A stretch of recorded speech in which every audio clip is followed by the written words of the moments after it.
So அந்த boot menu கொடுத்தோடனே உங்களுக்கு இந்த மாதிரி தான் டெய்ல்ஸ்னு வந்து ஆட்டோமேட்டிக்காக பூட் ஸ்டார்ட் ஆயிரும். ஜஸ்ட் ஒரு 5 செகண்ட்ஸ் வரைக்கும் ஆகும் உங்கள் சிஸ்டத்தோட ஸ்பீடை பொறுத்து. அதுக்கப்புறம் பார்த்தீங்கன்னா இந்த மாதிரி லோட் ஆக ஆரம்பிச்சிடும். இந்த மாதிரிலாம் லோட் ஆகிட்டு இருக்கும்போது எதையும் ப்ரெஸ் பண்ணி எதுவுமே பண்ணாதீங்க. ஜஸ்ட் உங்கள் கம்ப்யூட்டரோட ஸ்பெக்கை பொறுத்து இது வந்து டிபெண்ட் ஆகும். எக்ஸாம்பிள் உங்ககிட்ட கம்மியான ரேம் தான் இருக்குது, 4 GB இல்லை 8 GB தான் இருக்குது அப்படின்னா கொஞ்சம் ஸ்லோவாகும். அதிகபட்சம் ஒரு நிமிஷத்துலேருந்து 2 நிமிஷம் வரைக்கும் ஆகும். அது வரைக்கும் லோட் ஆகிற வரைக்கும் வெயிட் பண்ணுங்கள். எதையும் கிளிக் பண்ணி எதுவுமே நோண்டாதீங்க.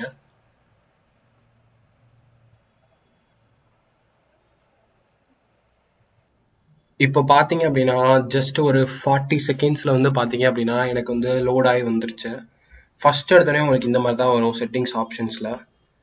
பேசிக்காக என்ன லாங்குவேஜ், அதாவது கீபோர்டு, என்ன ஃபார்மேட் அந்த மாதிரிலாம் இருக்குது. நீங்கள் வேறு ஏதாச்சும் கண்ட்ரியில் யூஸ் பண்ணணும் அந்த மாதிரிலாம் நீங்கள் சேஞ்ச் பண்ணிக்கலாம். ஜஸ்ட் நம்மளுக்கு எல்லாமே நம்ம இங்கிலீஷில் தான் பழகிருப்போம், கீபோர்டு லாங்குவேஜ் எல்லாமே. அது மட்டும் உங்களுக்கு யூஸ்ஃபுல்லாக இருக்கும்னு நினைக்கிறேன். ஸோ அதனால் டிஃபால்ட் அதுவே இருக்கட்டும்.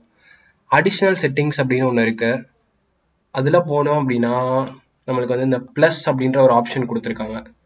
ஸோ இந்த ப்ளஸ் அப்படின்ற ஆப்ஷனை நான் கிளிக் பண்ணேன் அப்படின்னா இங்கே பார்த்தீங்க அப்படின்னா அட்மினிஸ்ட்ரேஷன் பாஸ்வேர்டு ஆஃப் அப்படின்னு இருக்கு, மேக் அட்ரஸ் ஸ்பூஃபிங் அப்படின்னு ஒன்று இருக்கு, நெக்ஸ்ட் வந்து நெட்வொர்க் கனெக்ஷன் அப்படின்னு ஒன்று இருக்கு. 3 ஆப்ஷன் இருக்கு. இதில் வந்து அட்மின் பாஸ்வேர்டு ஆஃப்.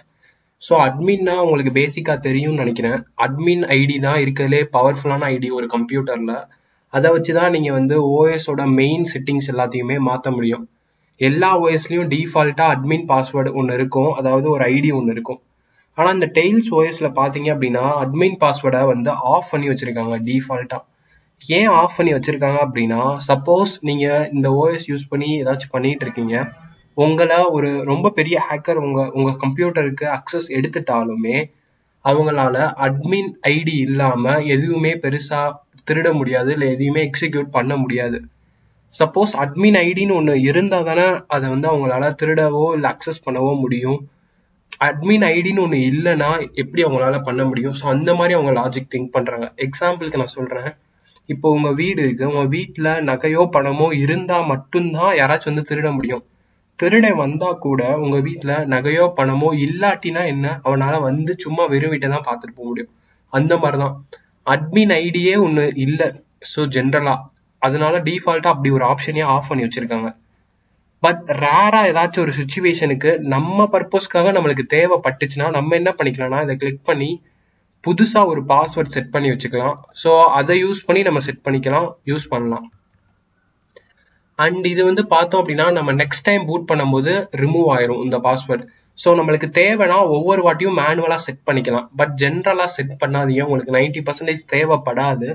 இன்கேஸ் எப்பயாச்சும் ரேராக தேவைப்பட்டுச்சு அப்படின்னா இங்கே வந்து நம்ம செட் பண்ணிக்கலாம். ஸோ அந்த ஒரு ஃபீச்சர், அதாவது நம்ம செக்யூரிட்டிக்காக தான் இதை வந்து டிஃபால்ட்டாக ஆஃப் பண்ணி வச்சுருக்காங்க. அண்ட் இந்த மேக் அட்ரஸ் ஸ்பூஃபிங் அப்படின்னா என்ன அப்படின்னா, மேக் அட்ரஸ்னால் உங்களுக்கு பேசிக்காக தெரியும்னு நினைக்கிறேன். மேக் அட்ரஸ்ன்றது வந்து பார்த்தோம் அப்படின்னா டிஃபால்ட்டாக ஒரு ஃபிசிக்கலாக ஒரு டிவைஸ் இருந்துச்சுன்னா அதுக்குன்னு இண்டிவிஜுவலாக ஒரு ஐடி வச்சுருப்பாங்க. இப்போ உங்கள் கம்ப்யூட்டர் இருக்குது, உங்கள் லேப்டாப் இருக்குது, அதில் வந்து உங்களோட மதர் போர்டோ இல்லை உங்கள் சிப்போ ஏதாச்சும் ஒன்று இருக்குன்னு வச்சுக்கோங்க. அதுக்குன்னு யூனிக்காக ஒரு அட்ரஸ் வந்து அதில் டைப் பண்ணியோ இல்லை பிரிண்ட் பண்ணியோ எம்பட் பண்ணியோ வச்சுருப்பாங்க. ஸோ இப்போ நான் வந்து நார்மலாக என்னோட கம்ப்யூட்டரை யூஸ் பண்ணி எங்கேயாச்சும் நான் கனெக்ட் பண்ணுறேன் இன்டர்நெட்டில் அப்படின்னா என்னோட மேக் அட்ரஸை அவங்களால கண்டுபிடிக்க முடியும். கண்டுபிடிச்சு இந்த லேப்டாப்பை வந்து எங்கே மேனுஃபேக்சர் பண்ணியிருக்காங்க, அதை யார் வாங்கியிருக்கா, இந்த மாதிரி நிறையா டீட்டெயில்ஸை ட்ரேஸ் பண்ண முடியும். இதில் வந்து ஸ்பூஃபிங் அப்படின்னா என்ன அர்த்தம் அப்படின்னா, நம்மளோட ஒரிஜினல் அட்ரஸை காட்டாமல் ஃபேக்காக ஒரு அட்ரஸ் கிரியேட் பண்ணி அதை தான் காட்டும். ஸோ அதனால அதை டிஃபால்ட்டாக என்ன பண்ணியிருக்காங்க அப்படின்னா ஆன் பண்ணி வச்சுருக்காங்க, அதாவது ஆனில் இருக்குது. ஸோ அதனால நம்மளோட ஒரிஜினல் மேக் அட்ரஸ் வந்து யாருக்குமே தெரியாது, வேற ஒரு மேக் அட்ரஸ் தான் எல்லாருக்குமே தெரியும். அந்த பர்பஸ்க்காக இதுவும் ரொம்ப செக்யூரிட்டிக்காக வச்சுருக்காங்க. அண்ட் ஃபைனலாக நெட்வொர்க் கனெக்ஷன். ஸோ நம்ம டார் ப்ரௌசர் பார்க்கும்போது சொன்னேன் நம்மளுக்கு எந்த பிரச்சனையும் இல்லை. சப்போஸ் நம்மளுக்கு இன்டர்நெட் சர்வீஸ் ப்ரொவைட் பண்ணுற யாராச்சும் ஜியோவோ இல்லை பிஎஸ்என்எல்லோ இந்த மாதிரி யாராச்சும் இந்த மாதிரி இந்த ஓஎஸ் யூஸ் பண்ணுறது இல்லாட்டி இந்த டார் ப்ரௌசர் யூஸ் பண்ணுறத பிளாக் பண்ணி வச்சுருந்தாங்கன்னா நீங்கள் போயிட்டு இந்த நெட்வொர்க் கனெக்ஷனில் போயிட்டு கனெக்ட் டு டார் டைரக்ட்லி இருக்குது, இதை கொடுத்து ஒர்க் ஆகாட்டினா மட்டும் பிரிட்ஜ் அப்படின்னு ஒரு ஆப்ஷன் இருக்குது. ஸோ அதை கிளிக் பண்ணி நீங்கள் என்ன பண்ணலாம் அப்படின்னா, ஸோ நம்ம வெப்சைட்டில் போய் இந்த பிரிட்ஜ் அப்படின்னு போட்டு ஒரு 3 லைன் காப்பி பண்ணோம்ல, ஸோ நீங்கள் இந்த ப்ரீவியஸ் டார் ப்ரௌசர் டுட்டோரியல் பார்த்தீங்கன்னா தெரியும். அதே மாதிரி ஜஸ்ட் இங்கேயும் நீங்கள் என்ன பண்ணணும்னா ஆட் கொடுத்து அந்த 3 லைனை இங்கே ஆட் பண்ணணும். அது எப்போ ஒர்க் ஆகாட்டினா மட்டும், மற்றபடி டிஃபால்ட்லேயே வச்சுருங்க, ஒரு பிரச்சனையும் இல்லை. ஸோ இதெல்லாம் ஜஸ்ட் ஒரு அடிஷ்னல் ஆப்ஷன்ஸ் தான் நான் உங்களுக்கு வந்து சொல்கிறேன், உங்களுக்கு தேவைன்னா நீங்கள் யூஸ் பண்ணிக்கலாம் அப்படின்ட்டு. இது எதுவுமே நான் இப்போதைக்கு மாற்றலை, ஏன்னா எல்லாமே கரெக்டாக தான் இருக்குது. இன்கேஸ் ஃபியூச்சரில் உங்களுக்கு இந்த மாதிரி ஏதாச்சும் சேஞ்சஸ் தேவைன்னா நீங்கள் இதை மாற்றிக்கலாம். ஃபைனலாக எல்லாம் முடிச்சதுக்கப்புறம் ஸ்டார்ட் டெய்ல்ஸ் அப்படின்னு இருக்கு, அதை நான் கொடுக்குறேன். இதுக்கப்புறம் தான் என்ன ஆகும் அப்படின்னா, நம்ம ஓஎஸ் வந்து லோட் ஆகி ஒர்க் ஆகும். ஸ்டார்ட் ஆனதுக்கப்புறம் உங்களுக்கு இந்த மாதிரி தான் லோட் ஆகி வரும். ரொம்பவே சிம்பிள் தான் இந்த என்விரான்மெண்ட். மேலே கொஞ்சம் ஆப்ஷன்ஸ்லாம் இருக்குது. ஸோ ஜஸ்ட் இங்கே போனீங்க அப்படின்னா எப்படி ஜூம் பண்ணுறது, டெக்ஸ்ட்டை லார்ஜ் பண்ணுறது, some default options, language preference கொடுத்துருக்காங்க. இங்கிலீஷ் இருக்குது, சைனீஸ், ஜாப்பனீஸ், கொரியன், இந்த மாதிரி நிறையா இருக்குது. உங்களுக்கு வேணும்னா மாற்றிக்கலாம். ஃபைனலாக நம்மளோட ஸ்பீக்கர் கனெக்ஷன், அப்புறம் ஒய்ஃபை கனெக்ட் பண்ணுறது, நெட்டு கனெக்ட் பண்ணுறது, அடுத்து ஷட் டவுன் பண்ணுறது, அந்த மாதிரி பேசிக் ஆப்ஷன்ஸ். ஸோ ஒரு ஓஎஸில் என்னெல்லாம் இருக்குமோ அந்த மாதிரி பேசிக். நீங்கள் லினக்ஸ் பேஸ்டு உபுண்டு இல்லாட்டி மேக் ஓஎஸ் ஏதாச்சும் யூஸ் பண்ணியிருந்தீங்க அப்படின்னா உங்களுக்கு இது ரொம்பவே ஈஸி. விண்டோஸ் தான் யூஸ் பண்ணிட்டு இருந்தீங்க அப்படின்னா ஒன்றும் பிரச்சனை இல்லை, ஒரு 2 நாள் யூஸ் பண்ணிங்கன்னா பழகிடும். அண்ட் ஜென்ரலாக இந்த இடத்துல லெஃப்ட் சைட் டாப்பில் பார்த்தீங்கன்னா பிளேசஸ்ன்னு இருக்குது, அதை கிளிக் பண்ணோன்னா நம்மளுக்கு வரும். ஸோ இதில் பார்த்தீங்க அப்படின்னா downloads, music, picture, video, document, desktop, எப்படி நம்ம மை கம்ப்யூட்டர், அதாவது நம்ம விண்டோஸில் மை பிசி போனால் நம்மளுக்கு எல்லாமே வருமோ அது மாதிரி. எக்ஸாம்பிளுக்கு ஜஸ்ட் நான் என்ன பண்ணுறேன் அப்படின்னா கம்ப்யூட்டர் அப்படின்றத கிளிக் பண்ணுறேன். கிளிக் பண்ணேன் அப்படின்னா இந்த மாதிரி வந்துடும். ஸோ ஜென்ரலாக மை கம்ப்யூட்டரோட எல்லா ஆப்ஷன்ஸ் இந்த ஓஎஸ்க்குரியது. அதுக்கப்புறம் வீடியோஸ் ஃபோல்டர் இருக்கும், பிக்சர்ஸ் ஃபோல்டர் இருக்கும், மியூசிக் இருக்கும், டவுன்லோட்ஸ், டாக்குமெண்ட்ஸ், ஹோம், இந்த மாதிரி எல்லாமே இருக்கும். ஜென்ரல் தான், நம்ம மற்றதில் யூஸ் பண்ணுவோம்ல அதே கான்செப்ட் தான். அதுக்கப்புறம் பார்த்தீங்கன்னா அப்ளிகேஷன்ஸ். ஸோ நம்ம விண்டோஸில் கீழே ஒரு மெனு இருக்கும், அதில் வந்து டிஃபால்ட் அப்ளிகேஷன்ஸ்லாம் இருக்கும்ல, அதே மாதிரி தான் இங்கேயும். ஸோ எடுத்தோடனே ஃபேவரட்ஸ் கொடுத்துருக்காங்க. அதில் பார்த்தீங்கன்னா டார் ப்ரௌசர் இருக்குது. ஸோ இதில் வந்து நீங்கள் டார் தனியாக போய் ஏற்றணும் அப்படின்னா எதுவுமே தேவையில்லை, ஆல்ரெடி இன்பில்ட்டாக இருக்கும். அதுக்கப்புறம் டெர்மினல், அப்புறம் இது வந்து இமெயில் அனுப்புறதுக்காக தண்டர்பர்ட் கிளைண்ட், இது வந்து ஒரு மெசேஜிங், இது எல்லாமே ரொம்ப ரொம்ப ரொம்ப செக்யூராக இருக்குது அப்ளிகேஷன்ஸ். இதை யூஸ் பண்ணாலும் உங்களை யாரும் ட்ராக் பண்ண முடியாது, அந்த மாதிரி அப்ளிகேஷன்ஸ். அதுக்கப்புறம் ப்ரோக்ராமிங்க்கு சிலது இருக்குது, ஆஃபீஸ் ஆப்ஷன்ஸ் இருக்குது. சப்போஸ் நீங்கள் எம்எஸ் வேர்டு, அதாவது மைக்ரோசாஃப்ட் வேர்டு, பிபிடி அது மாதிரி யூஸ் பண்ணுவீங்கன்னா அந்த மாதிரி வேற ஒரு செக்யூரான பிளாட்ஃபார்ம் ஒன்று கொடுத்துருக்காங்க. அதுக்கப்புறம் ப்ரோக்ராமிங் பண்ணணும்னா அதுக்கு இருக்கு. சவுண்டு, வீடியோ பிளேயர், நீங்கள் ஏதாச்சும் வீடியோ பார்க்கலாம், படம் கேட்கலாம், எல்லா ஆப்ஷனுமே பண்ணலாம். இதுவும் ஒரு ஓஎஸ் தான். அப்புறம் பேசிக்காக இருக்க சிஸ்டம் டூல்ஸ், ஏதாச்சும் நீங்கள் சேஞ்ச் பண்ணணும், கான்ஃபிகர் பண்ணணும் அப்படின்னா டெய்ல்ஸோட நார்மல் டீட்டெயில், அதுக்கப்புறம் அக்சஸ், யூட்டிலிட்டிஸ், ஒரு இமேஜை வியூ பண்ணுறது, ஸ்க்ரீன்ஷாட் எடுக்கிறது, ஒரு டாக்குமெண்ட்டை ரீட் பண்ணுறது, பேசிக்காக உங்களுக்கு தேவையான எல்லா பண்டிலும் இந்த பேக்கேஜில் இருக்கும். உங்களுக்கு என்னெல்லாம் தேவையோ அது எல்லாமே நீங்கள் யூஸ் பண்ணிட்டு ஜஸ்ட் ஷட் டவுன் பண்ணிட்டு இந்த பென்ட்ரைவை கழட்டிடுங்க. இப்போ நீங்கள் எப்பயும் போல உங்கள் கம்ப்யூட்டரை ஆன் பண்ணுங்க. நார்மலாக நீங்கள் பழையபடி எப்படி யூஸ் பண்ணீங்களோ அந்த மாதிரி வரும். ஸோ உங்களுக்கு எப்போ தேவையோ அந்த ஒரு பர்டிகுலர் சுச்சுவேஷனில் மட்டும் இந்த பென்ட்ரைவை போட்டு ஜஸ்ட் லோட் பண்ணிங்கன்னா போதும். அதிகபட்சம் என் லேப்பில் பார்த்தீங்கன்னா 2 நிமிஷம் தான் ஆகுது எல்லாம் இந்த ப்ராசஸ், மொத்த ப்ராசஸ்க்கும். ஜஸ்ட் பென்ட்ரைவை மாட்டுவேன், என்னோட கம்ப்யூட்டரை ரீஸ்டார்ட் பண்ணுவேன், இல்லாட்டி ஸ்டார்ட் பண்ணுவேன், ஜஸ்ட் F2 ப்ரெஸ் பண்ணுவேன், என் லேப்பில் பூட் மெனு வரும். ஜஸ்ட் நான் வந்து என்னோட பென்ட்ரைவை செலக்ட் பண்ணி என்ட்ரு கொடுப்பேன், இந்த மாதிரி டெய்ல்ஸ் ஓஎஸ் பேஜ் வரும், லோட் ஆகும். அப்புறம் அந்த ஸ்டார்ட் பேஜ், வெல்கம் பேஜ் வரும். நான் ஸ்டார்ட் கொடுத்தோடனே ஸ்டார்ட் ஆகி இந்த மாதிரி லோட் ஆயிரும். ரொம்பவே சிம்பிள் தான்.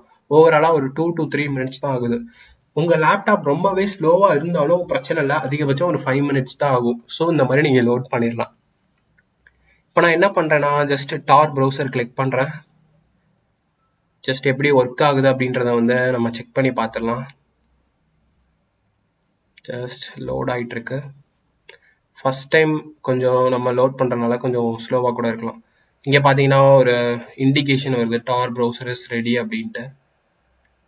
அண்ட் பார்த்தோம் அப்படின்னா ஃபர்ஸ்ட் டைம் ஓப்பன் பண்ணுறதுனால லோட் ஆகிட்டு இருக்கு. ஸோ லினக்ஸ்லாம் நீங்கள் யூஸ் பண்ணிங்கன்னா இந்த மாதிரி தான் லோடிங்லாம் இந்த மாதிரி தான் காட்டும். இந்த இடத்துல பார்த்தீங்கன்னா நம்மளோட டார் சர்க்கியூட் கனெக்ட் ஆயிடுச்சு. ஜெர்மனி, ஆஸ்திரேலியா அப்படியா வருது. அண்ட் இந்த இடத்துல பார்த்தீங்க அப்படின்னா யூபிளாக் ஆரிஜின், அதாவது இது வந்து ஒரு பிளக்இன், டிஃபால்ட் பிளக்இன். இது வந்து யாரெல்லாம் நம்ம அதாவது ஒரு வெப்சைட் போகிறோம் அப்படின்னா அதில் என்னெல்லாம் ரெக்வஸ்ட் நடக்குது, என்னெல்லாம் ப்ராசஸ் நடக்குது, அதில் எந்த மாதிரி ஆக்டிவிட்டி நடக்குது அப்படின்றத வந்து நம்மளுக்கு வந்து லைவாக வந்து ட்ராக் பண்ணுறதுக்காக டிஃபால்ட்டாக ஏற்றிருக்காங்க. ஸோ ஜஸ்ட் வந்து நம்ம டெய்ல்ஸ் ஓஎஸ்ல வச்சிருக்கனால டிஃபால்ட் பேஜ் வந்து அவங்க டெய்ல்ஸ் ஓஎஸ் பேஜ் வர மாதிரி ஜஸ்ட் லோட் பண்ணி காட்டுறாங்க, அவ்வளோதான். நம்ம என்ன பண்ணணும்னா எப்பயுமே நம்ம செக் பண்ணுவோம். ஸோ அதை ஜஸ்ட் போட்டு செக் பண்ணுறேன். Check dot tails project dot O R G org அப்படின்னு போட்டு நம்ம என்ன பண்ணுவோம் எப்பயும் போல பண்ணுவோம். ஸோ ஜஸ்ட் அதை லோட் பண்ணுறேன். இதை லோட் பண்ணோன்னா ஜஸ்ட் நம்மளுக்கு ஒர்க் ஆகலை. ஏன் ஒர்க் ஆகலை அப்படின்னு பார்த்தோம் அப்படின்னா மிஸ்டேக், ஸ்பெல்லிங் மிஸ்டேக். இங்கே பார்த்தீங்கன்னா செக் டாட் டார் ப்ராஜெக்ட்னு போடணும். நான் ஜஸ்ட் எப்பயும் போல டெய்ல்ஸ் ஓஎஸ் யூஸ் பண்ணுறதுனால டெய்ல்ஸ் ப்ராஜெக்ட்னு போட்டேன். அதான் தப்பாயிருச்சு. ஸோ ஜஸ்ட் நான் என்ன பண்ணுறேன்னா அந்த இடத்துல போயிட்டு ஸ்பெல்லிங்கை மட்டும் மாற்றுறேன். இது டார் ப்ரௌசர், நம்ம டார் ப்ராஜெக்ட்னு போடணும். ஸோ டார் ப்ராஜெக்ட் டாட் ஆர்க் அப்படின்னு போட்டு என்டர் பண்ணுறேன். எஸ், இப்போ சைட் லோட் ஆகுது. ஸோ கான்ஃபிகரேஷன் எல்லாமே செட் ஆயிடுச்சு அண்ட் யூஸ் ஆயிடுச்சு. இப்போ பார்த்தீங்கன்னா நம்மளுக்கு ஐபி அசைன் ஆயிடுச்சு, எல்லாமே ப்ராப்பராக ஒர்க் ஆகுது, நம்மளோட சர்க்கியூட்டும் ஒர்க் ஆகுது. அண்ட் டிஃபால்ட்டாக பார்த்த மாதிரி இந்த இடத்துல நம்மளோட செட்டிங்ஸ் வந்து பார்த்தீங்கன்னா இங்கேயும் ஸ்டாண்டர்டில் தான் இருக்கு. ஸோ நம்ம இன்னும் ரொம்ப ஓவரால் செக்யூருக்கு நம்ம சேஃப் ஃபஸ்ட்டு மாற்றிக்கலாம். அவ்வளோதான் கைஸ். ஸோ ஜஸ்ட் பேசிக்காக டெய்ல்ஸ் ஓஎஸ் நம்ம இன்ஸ்டால் பண்ணிட்டோம், நம்மளோட ப்ரௌசர் கான்ஃபிகர் பண்ணிட்டோம், எல்லாமே செக்யூராக தான் இருக்கு. நம்மளோட ப்ரிஃபரன்ஸ் அதுக்கேற்ற மாதிரி நம்ம மாற்றிக்கலாம். ஸோ டெய்ல்ஸ் ஓஎஸ் பற்றின பேசிக் டீட்டெயில்ஸ் அவ்வளோதான். இந்த ஓஎஸ் நீங்கள் யூஸ் பண்ணுறதுனால ரொம்பவே சேஃபாக இருக்கும். ஸோ எப்படி இன்ஸ்டால் பண்ணோம், எப்படி கான்ஃபிகர் பண்ணுறோம் அப்படின்ற டீட்டெயில்ஸ்லாம் பார்த்துட்டோம். ஸோ இது வரைக்கும் உங்களுக்கு எல்லாமே கரெக்டாக ஒர்க் ஆகிருக்கும்னு நினைக்கிறேன். நெக்ஸ்ட் இந்த ஓஎஸ் யூஸ் பண்ணி எப்படி